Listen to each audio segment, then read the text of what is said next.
ನನಗೆ ಸಿಕ್ಕಂತ ಡ್ರಗ್ ಬಗ್ಗೆ ಒಳ್ಳೆ ಮಾಹಿತಿ ಕೊಟ್ಟಿದ್ದೀರಾ. ಸ್ಪೆಷಲಿ ಇವತ್ತಿನ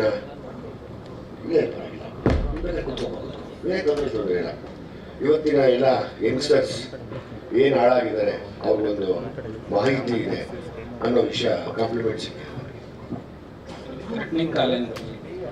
ಥ್ರೆಟ್ನಿಂಗ್ ಕಾಲ್ಸ್ ಇನ್ಮೇಲೆ ಶುರುವಾಗುತ್ತೆ ಸರ್. ಯಾಕೆಂದರೆ ಈಗ ಇನ್ನೊಂದಷ್ಟು ಈ ಮಕ್ಕಳು ಇವತ್ತು ಒಂದು ಪೋಸ್ಟ್ ಮಾಡಿದ್ದೀನಿ, 7ನೇ ಕ್ಲಾಸ್ ಮಗು ಗಾಂಜಾ ಸೇರಿ ಇವತ್ತು ಆ ರಿಹ್ಯಾಬ್ ಸೆಂಟ್ರಲ್ಲಿ ಸೇರ್ಕೊಂಡಿರೋದನ್ನು ಹೋಗಿ ಇಂಟರ್ವ್ಯೂ ಮಾಡಿ ಅದನ್ನು ಹಾಕಿದ್ದೀನಿ. ಮತ್ತು ಕೆಲವು ಪೆಡ್ಲರ್ಗಳ ನಂಬರ್ಗಳು ತೊಗೊಂಡಿದ್ದೀನಿ.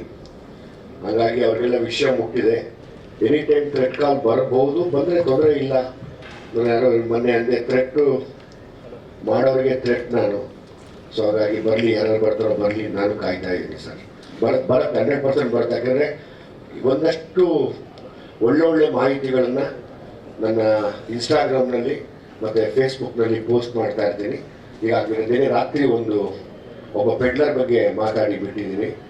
ಇವತ್ತೊಂದು 7ನೇ ಕ್ಲಾಸು ಮಗು ಮನೇಲಿ ಗಲಾಟೆ ಮಾಡಿ ತಾಯಿಗೆ ಗೊತ್ತಿಲ್ದಿರ ದುಡ್ಡನ್ನ ಕದ್ದು 7ನೇ ಕ್ಲಾಸ್ಗೆ ಸೇದಕ್ಕೆ ಹೋಗಿ ಇವತ್ತು 2 ವರ್ಷ ಸೇರಿದೆ. ಅದು ಇವತ್ತು ಪಾಪ ಅದು ರಿಹ್ಯಾಬ್ ಸೆಂಟ್ರಲ್ಲಿದೆ.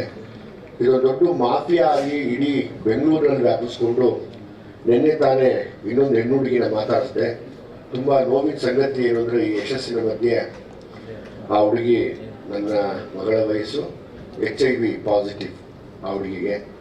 ಅವ್ರು ನಿಜವಾಗ್ಲೂ ನನ್ನ ಕೋಪ ಬಂತು. ಭೀಮಾ ಆಗಲೇಬೇಕು, ಭೀಮಾ ಆಗದೆ ಸರಿ ಹೋಗಲ್ಲ. ಅಂದರೆ ವ್ಯವಸ್ಥೆ ಕೈ ತೊಗೊಳ್ದೇ ಇದ್ದಾಗ ಯಾರೋ ನನ್ನಂಥವ್ರು ನಿಮ್ಮಂಥವ್ರು ಬರೀ ನಿಂತ್ಕೊಂಡು ಭೀಮಾ ಆಗೋ ಟೈಮ್ ಹತ್ರಕ್ಕೆ ಬಂದ್ಬಿಟ್ಟಿದೆ ಅಂತ ನಾನು ಆ ಹುಡುಗಿನ ಕೇಳಿದೆ, ಯಾಕಮ್ಮ ಇದು ಹೆಂಗಾಯ್ತಪ್ಪ ನಿನಗೆ ಅಂತ. ಆ ಹುಡುಗಿ ಒಂದೇ ಹೇಳ್ತು, ಸರ್ ನಮಗೆ ಸಿರಿಂಜು ನೀಡ್ಲುಗಳು ತುಂಬ ಸಿಗದೇ ಇದ್ದಾಗ ಹಂಚ್ಕೋತೀವಿ ಸರ್, ಒಂದೇ ನೀಡ್ಲಿನ, ಆ ಒಂದೇ ನೀಡ್ಲಿಂದ ಬಂದಿದೆ, ಐ ಆಮ್ ಪಾಸಿಟಿವ್ ಅಂತು. ನೀವು ನಂಬಲ್ಲ, ದೇವ್ರ ಥರ ಇದೆ ನೋಡೋದಕ್ಕೆ ಆ ಹೆಣ್ಮಗು. ಲಿಟ್ರಲ್ ನೆನೆಯಿಂದ ಡಿಸ್ಟರ್ಬ್ ಆಗಿದ್ದೀನಿ ನಾನು. ಇದು ನೋಡಿದಾಗ ತುಂಬ ಕೋಪ ಬರುತ್ತೆ. ಸೊ ಹಂಗಾಗಿ ಇದರಿಂದ ಯಾರ್ಯಾರಿದ್ದಾರೆ, ಎಲ್ಲೆಲ್ಲಿದ್ದಾರೆ, ಏನು ಮಾಡ್ತಾ ಇದ್ದಾರೆ, ಅವರೆಲ್ಲರೂ ಮಾಹಿತಿ ನನಗಿದೆ. ಮತ್ತೊಮ್ಮೆ ನಾನು ನಿಮ್ಮ ಕೈ ಜೋಡಿಸಿ ಕೇಳ್ಕೊತೀನಿ, ನೀವೆಲ್ಲ ಸಾಥ್ ಕೊಡದೆ ಹೋದರೆ ಸಿನಿಮಾ ಆಯಿತು, ಸಿನಿಮಾ ಹಿಟ್ಟಾಯಿತು, ದುಡ್ಡು ಬರುತ್ತೆ, ಬಟ್ ನೆಮ್ಮದಿ ಬರಲ್ಲ. ಯಾಕೆಂದರೆ ನಾವೆಲ್ಲ ಹೋರಾಡದೇ ಇದ್ರೆ ನೆಮ್ಮದಿ ಬರಲ್ಲ.